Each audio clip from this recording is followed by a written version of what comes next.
Good morning, happy Monday, and welcome to What's Up with AdamTitled, your weekly look at what's interesting in the night sky, the past, present, and future of space exploration, as well as some general science concepts to help you better understand the world around you. Give me just a second, I'm going to share this out to a couple of places so other people can see.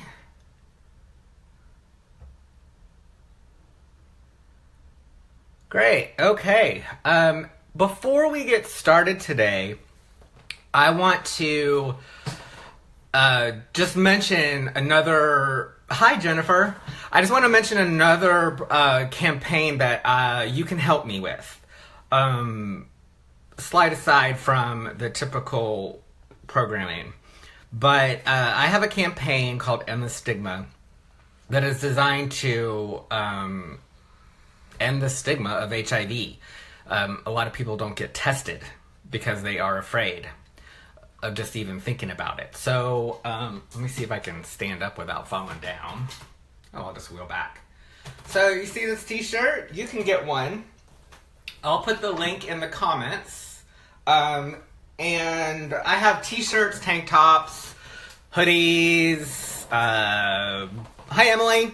I even have coffee mugs. So if you can, hop on over there, take a look. Again, I'll put the link in the comments at the end of the show. If someone who thinks they might have HIV sees you wearing a shirt like this, they might feel more comfortable going to get tested. Getting some... Oh, okay. They keep changing this live format, so pardon me if I get a little confused.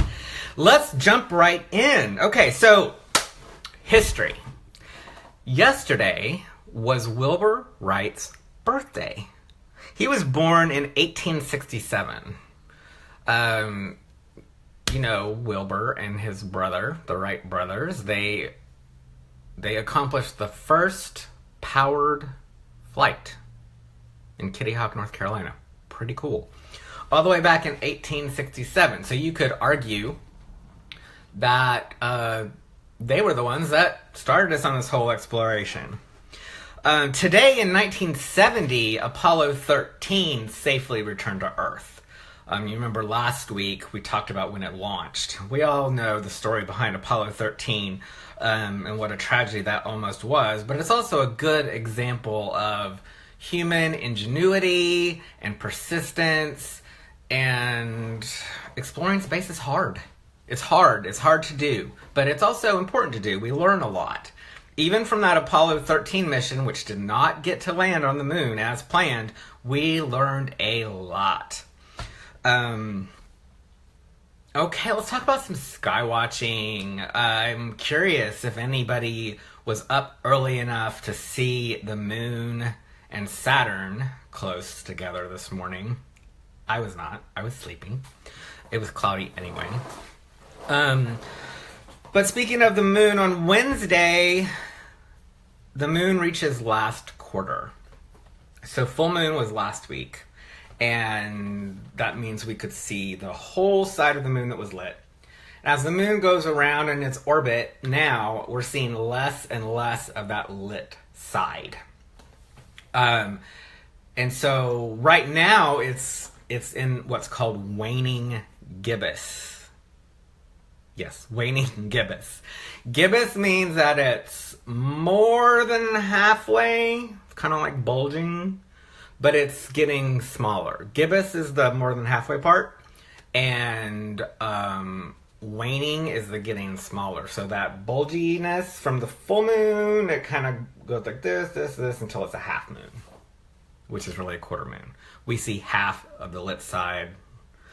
I was always confused by that. Seems like if a quarter moon is a quarter moon, then a full moon should be a half moon, but I don't make those rules and they don't consult me. So last quarter moon is at Wednesday at 5:57 a.m. Eastern Time. So if you're tracking the moon, then you'll want to note that date. The new moon is next week. next Wednesday. So that is when the moon is between us and the sun. So we can't see any of the lit side. It's all we see is the dark side of the moon, which is not always the same side. Did you know that? People say the dark side of the moon as if there's one side that's always dark, but that's not true. Now, there is the far side of the moon. The moon is tidally locked, which means that the same side of the moon always faces the Earth. So we only see that one side, the side with the, man in the moon, shadows and craters and stuff. But that's not the only side that gets lit. The moon, all parts of the moon get sunlight during some part of the day. They have a really long day on the moon. On Friday and Saturday this week, there's a meteor shower, the Lyrids. This is not one of the more famous meteor showers, but if you can get to a dark location, then you will probably see some meteors. Just look up anywhere, it doesn't matter. The best time to view a meteor shower is early morning. Meteor showers are caused by the Earth passing through the debris of something. So most of the time it's a comet. So when comets orbit, they leave behind these little sprinkles of debris because as they get close to the sun, it burns off that ice and little chunks of debris get left behind. Some of them are big. So as the Earth passes through that debris stream, those little pieces that were on the comet, they burn up in the atmosphere. So we're actually slamming right into that where that comet was and left that stream of debris. So the best time to look at a meteor shower is early in the morning, like around 3 o'clock, because that's when your part of the Earth is rotating, right, towards the sun.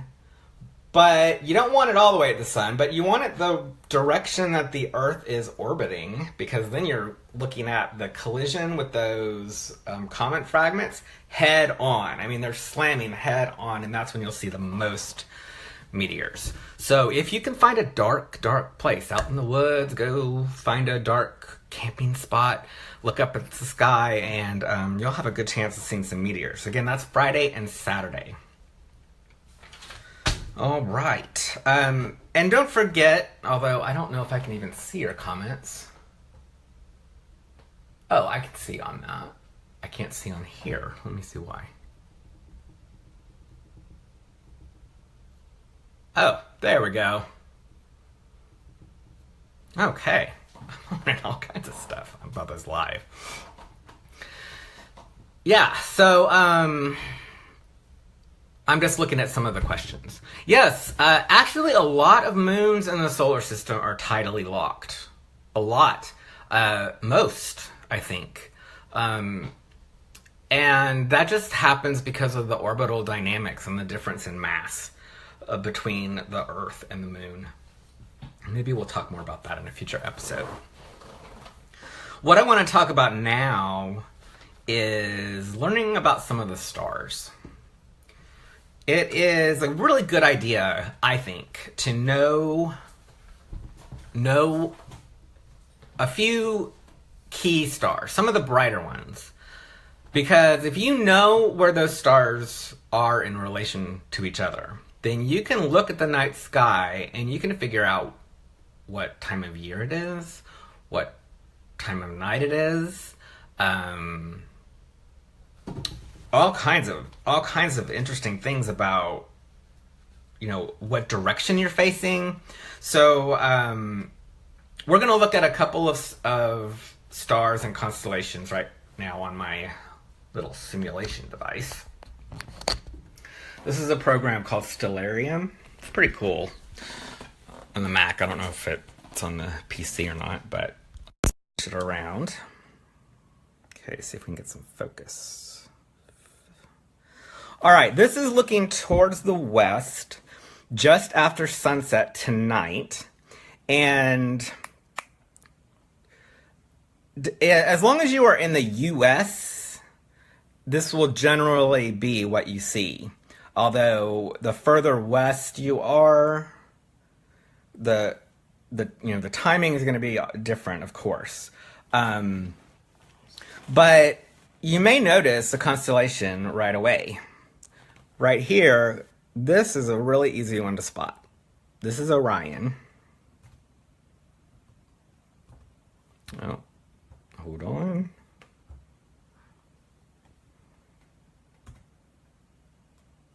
Okay, so can you see that? There's Orion right here.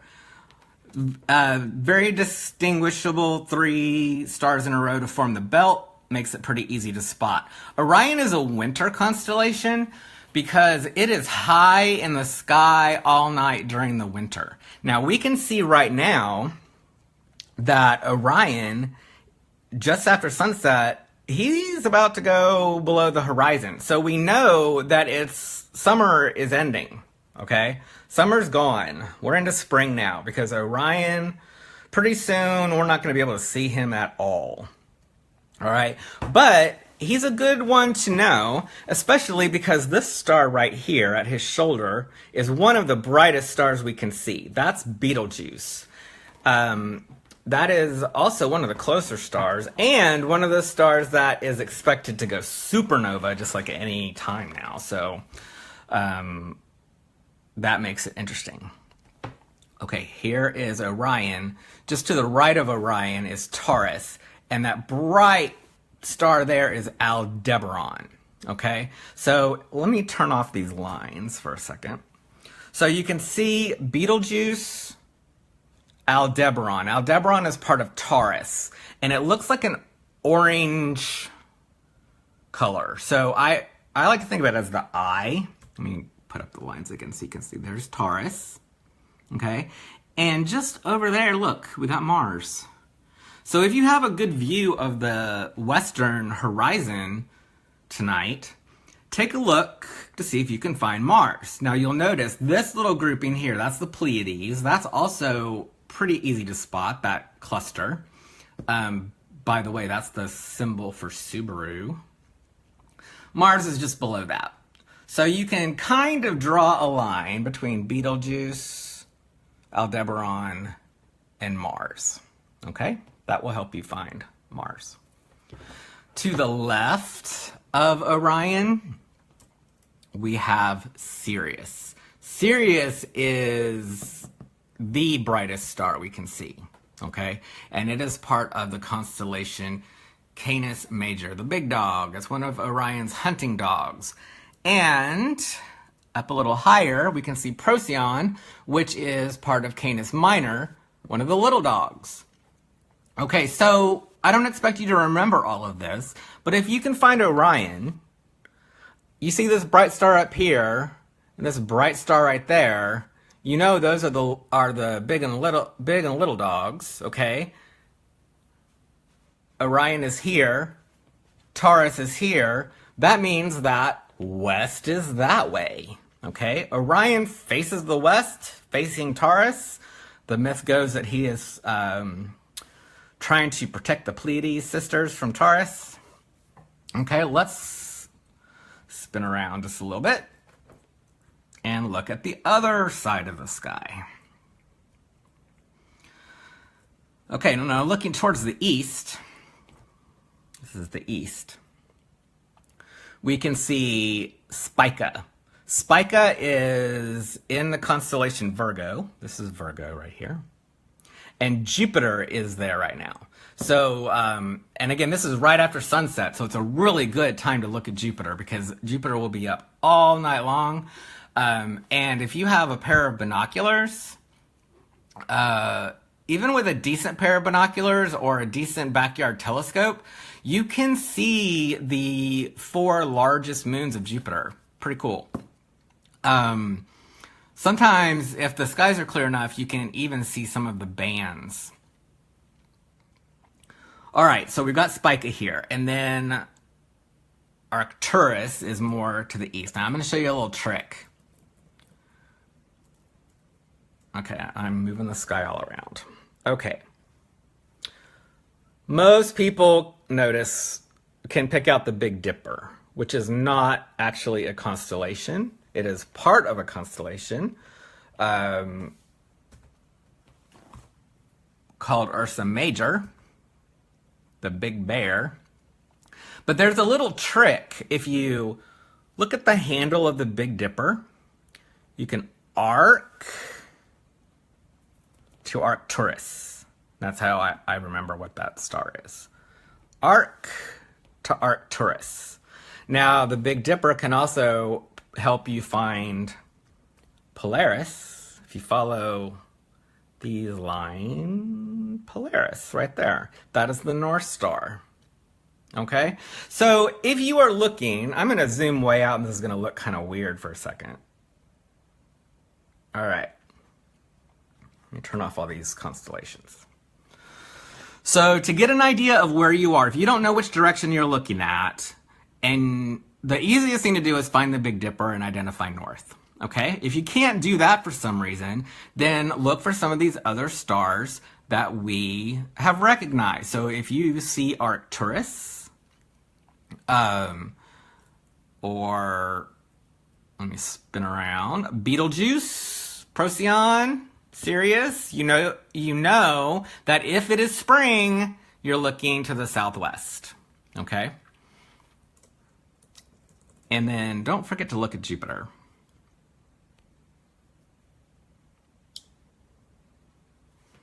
All right, now that's a lot of information. I don't expect you to remember all that, but what I do want you to do is when you go outside at night and look up, I want you to try to identify some of the constellations and stars that you see around you. There are plenty of apps that you can get for your phone or your iPad that will help you, that have star charts. You can download star charts from the internet.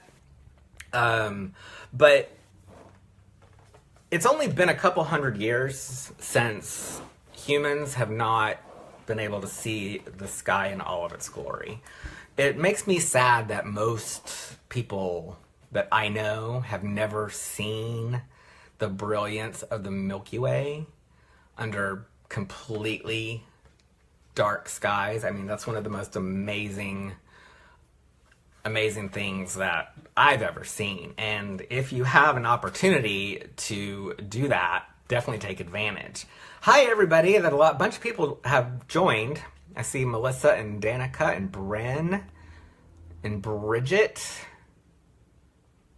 and Jennifer and Emily. Hi, everybody. This is great. Okay. So it's only been a couple of hundred years since we've had lights on at night, and the light just kind of washes out the sky. I live in a suburb of Houston, and the light pollution's horrible. It's horrible. There's it's a kind of glowing haze up in the sky. Even so, I can still see the stars that I pointed out to you. That's why I chose those, because even in heavily light polluted areas, you can still see those brighter stars.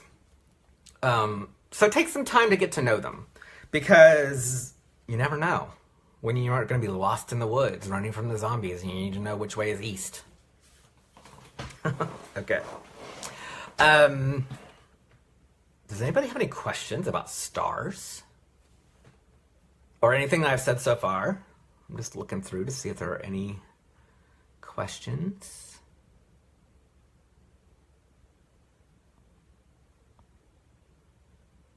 Okay. Don't be shy about putting questions down there. All right, so now I'm going to talk, I'm going to address a viewer question from last week. Jacob asked, when do you think we'll actually colonize Mars? Oh, Danica missed, how do I use Big Dipper for north? Let me do that real quick, because that's easy. Hi, Cindy. Okay, let me get this all right so it doesn't make you dizzy. Whoa, wrong way. Okay. All right. Let's see if I can focus it better. I have the hardest time with that. Does anybody else have any good ideas for how to get your phone to focus on a computer screen? Okay. All right. So here's the Big Dipper. Right? And we can arc to Arcturus, or we can follow these two stars of the bowl, that line, extend that line to here. And that is Polaris. That is the North Star. So actually, if I run time forward, you'll notice everything rotates around Polaris. Whoa, we're going way too fast. Okay, so everything rotates around Polaris. It'll still be there when it gets night again. Ta-da! Right there. Okay. So that's how you use the Big Dipper to find north. Sometimes you can't find the Big Dipper, though. That's why I want you to learn some of the other stars as well. Sometimes the Big Dipper is behind clouds or behind a mountain or whatever. So if you know some of these other stars, especially the ones that are the ones that are in season, right? The spring constellations, they're rising higher and higher. So Virgo, Arcturus is going to be more prominent during the night sky, and we'll talk more about those. Okay, back to the viewer question. Jacob asked, when do you think we'll actually colonize Mars? Last week, I talked a little bit about NASA's new plan that they unveiled to get humans to Mars by 2030. So this question came out of that discussion. It's a really good question, and I don't have a really good answer. Colonizing Mars is as much a political challenge as it is a technological challenge. We can do it. We can do it if we wanted to. But it's expensive.